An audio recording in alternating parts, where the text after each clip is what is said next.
Masih di Breaking News TV One, pemirsa, kami kembali terhubung dengan rekan kami yang berada di gerbang tol Cikampek Utama, Hilda Ramadanti. Kemudian juga kami nantinya akan terhubung dengan rekan-rekan yang berada di gerbang tol Kalikangkung, ada Arga Dumadi, dan juga gerbang tol Cileunyi ada Tika Dewi. Kita akan kembali kita akan menuju ke gerbang tol Kalikangkung terlebih dahulu. Ada Arga Dumadi di sana. Selamat pagi, Arga. Bagaimana pantauan arus lalu lintas di sana?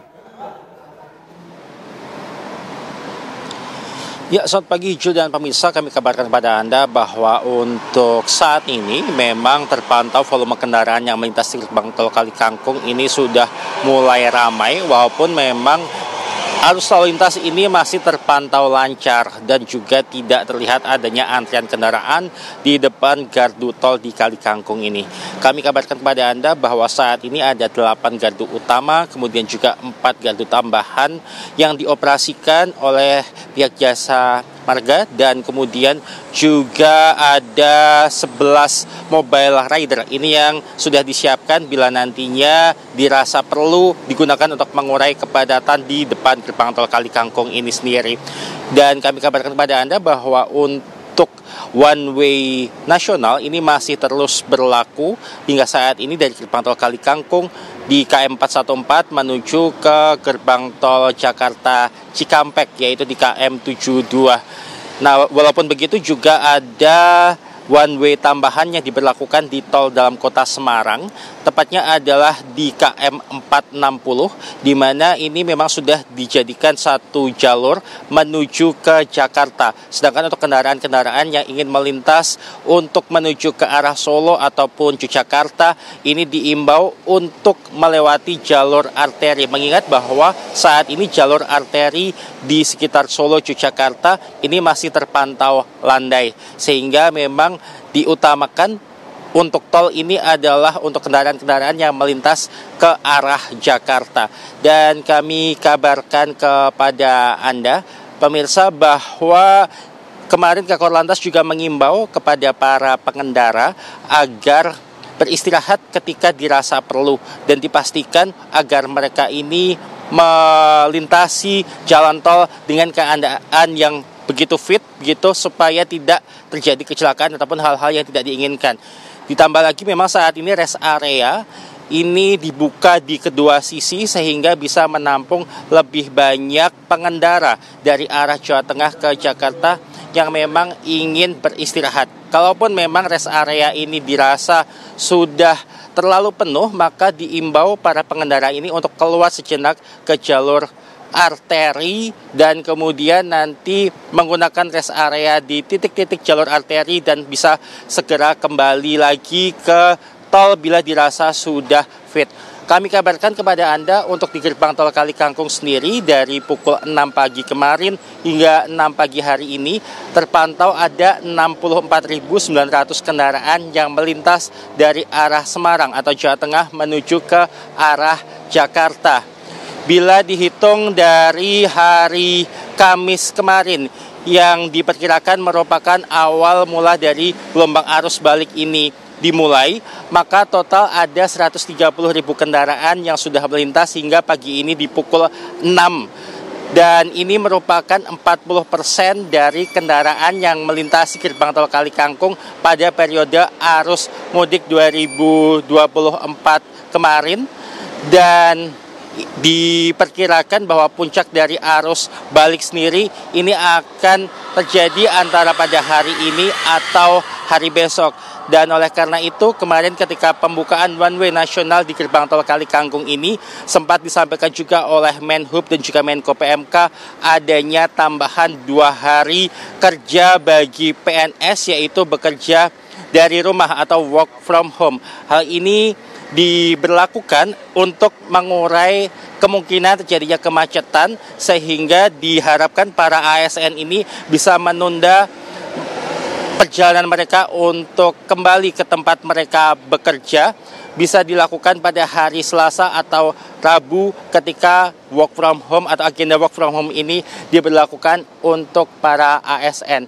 Ya, dan pemirsa dapat Anda saksikan di layar kaca Anda, ini adalah situasi dari gerbang tol Kalikangkung di mana kendaraan-kendaraan ini melintas walaupun ramai, namun memang tidak terlihat adanya antrian yang berarti. Kalaupun terjadi antrian mungkin hanya sekitar 2 hingga 4 kendaraan saja dan tidak terlalu menunggu lama dan tidak ada penumpukan antrian kendaraan yang signifikan. Untuk sementara demikian, kembali ke Jakarta. Baik, terima kasih Arga Dumadi mengabarkan dari gerbang tol Kali Kangkung. Masih cukup landai untuk pagi hari ini. Kita menuju ke gerbang tol Cikampek Utama. Selamat pagi Hilda Ramadanti. Tadi Anda mengatakan bahwa sempat ada antrian di pintu gerbang tol hingga 3 km. Lalu apa upaya yang dilakukan oleh petugas untuk mengurai kepadatan? Jadi dari pihak Jasa Marga, Hijul dan juga pemirsa dilakukannya membuka gardu tol sepanjang jalan sepanjang gerbang tol Cikampek Utama yang tadinya hanya 12, yang tadinya yang hanya 8, dirubah menjadi 12 gardu tol sehingga untuk mengurai kepadatan dari pihak Jasa Marga melakukan hal tersebut. Nah, oleh karena itu kami juga ingin berbincang-bincang sedikit dengan pihak dari Jasa Marga, yaitu Mbak Faiza selaku koordinator dari Jasa Marga ya. Selamat pagi Mbak Faiza. Selamat pagi Mbak. Ya, Mbak, saya mau tanya, kan jika dilihat dari hari Sabtu kemarin itu sudah mulai terlihat lonjakan dari para pemudik yang memang kembali ke Jakarta. Lalu pagi ini juga sempat terpantau terjadi antrian yang cukup panjang. Lalu antisipasi sendiri dari Jasa Marga ini seperti apa untuk mengurai kemacetan ataupun kepadatan yang terjadi?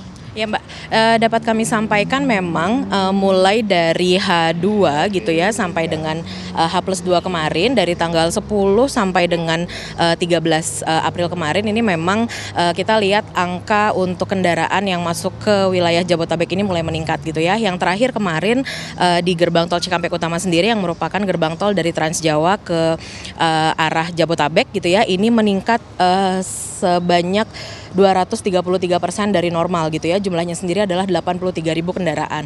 Nah, ini memang kami melihat masyarakat sudah mulai memanfaatkan waktu untuk bisa pulang gitu ya, sebelum memang yang diprediksi hari ini dan besok merupakan angka tertinggi untuk puncak arus balik gitu ya.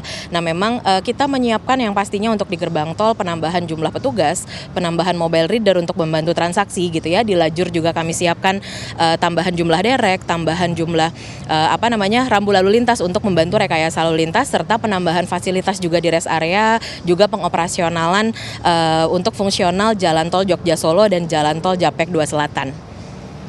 Lalu dari data Jasa Marga sendiri ini per hari ini maksud kami yang sudah melewati gerbang tol Cikatama ini sudah berapa banyak kendaraan, Mbak? Ya, kami melihat memang dari tanggal 10 sampai dengan 13 April itu sendiri, itu kita mencatat ada sekitar 197.000 dari wilayah Trans Jawa gitu ya menuju yang ke Jabotabek. Nah, ini jumlah ini naik sekitar 92% dari normal. Nah, memang angka ini masih akan terus meningkat gitu ya, terutama yang diprediksi di besok dan juga di hari ini dan juga besok. Nah, ini yang kami minta masyarakat untuk bisa mengatur kembali perjalanannya gitu ya. Jika memungkinkan untuk masih bisa memanfaatkan kelonggaran waktu untuk bisa dimundurkan waktu pulangnya gitu ya, sekaligus memanfaatkan potongan tarif tol yang akan berlaku di 17 April jam 5 pagi hingga 19 April jam 5 pagi. Mbak, kan kemarin sempat dibilang bahwa kalau misalkan pemudik kalau bisa jangan melakukan arus balik di jam-jam favorit seperti di pagi ataupun malam hari ataupun dini hari. Nah, apakah memang kelonjakan kendaraan tersebut itu terjadi di ketiga waktu tersebut atau memang bagaimana, Mbak? Ya, evaluasinya pada saat arus mudik mungkin karena memang ambience-nya pada saat arus mudik itu kan masih bulan puasa ya. Nah, ini memang terjadi pada saat habis sahur itu di pagi hari dan juga menjelang buka puasa atau setelah buka puasa itu di malam hari. Nah, memang kita melihat untuk periode arus balik ini mungkin secara pola akan berbeda karena biasanya mereka yang dari arah Jawa Tengah dan Jawa Timur itu biasanya baru berangkat pagi, Mbak, dan kita di sini terima lalu lintas itu mungkin di sekitar sore sampai malam hari gitu. Jadi mungkin secara pola perjalanan itu bisa dimulai dari pagi hari gitu ya, yang mulai dari arah timur. Nah, sampai ke arah Jakartanya di sini kami siapkan kontraflow, penambahan petugas dan sebagainya itu mulai di sore dan malam hari padatnya gitu. Jadi dapat kita lihat kalau hari ini mungkin di gerbang tol cenderung masih lengang gitu ya. Terus kontraflow juga mulai digulung karena memang secara kapasitas masih dapat memenuhi secara menggunakan lajur normalnya di Jakarta Cikampek. Lalu dari hasil rapat evaluasi kemarin ini kan sempat ada beberapa catatan seperti akan memperketat pengamanan di lajur kontraflow dan juga one way, dan hingga kini apa memang sudah diterapkan ataupun sudah sejauh mana implementasinya dan sudah mengerahkan apa, maksud kami sudah mengerahkan berapa personil dan apa saja? Ya, pada prinsipnya Jasa Marga memang mendukung rekayasa lalu lintas untuk kontraflow gitu ya, yang merupakan memang ini adalah diskresi kepolisian. Nah, memang kami menambah jumlah petugas dan juga memastikan rambu-rambu itu memenuhi dengan sesuai standarisasi sesuai dengan pemberlakuan biasanya gitu ya, Mbak. Nah, memang kami menambahkan ada reflector two sides namanya, jadi ada reflektornya tidak hanya yang mengarah ke arah Cikampek tapi juga mengarah Jakarta gitu ya. Lalu ada juga penambahan rubber cone gitu ya, jarak-jaraknya juga seperti itu. Yang pasti sih kami imbau untuk pengguna jalan untuk bisa mematuhi keamanannya gitu ya, safety drivingnya, batas kecepatannya gitu ya. Nah, ini yang kami selalu imbau kepada pengguna jalan. Ya, baik, terima kasih Mbak Faiza Riani selaku koordinator dari Jasa Marga. Ya, begitulah pemirsa tadi wawancara saya bersama Mbak Faiza Riani mengenai arus lalu lintas di gerbang tol Cikampek Utama dan juga situasi terupdate mengenai gerbang tol Cikampek Utama. Demikian, kembali ke studio Hijul Akbar. Baik, terima kasih Hilda Ramadanti mengabarkan dari gerbang tol Cikampek Utama. Breaking News akan kembali usai jeda iklan berikut ini. Tetaplah bersama kami.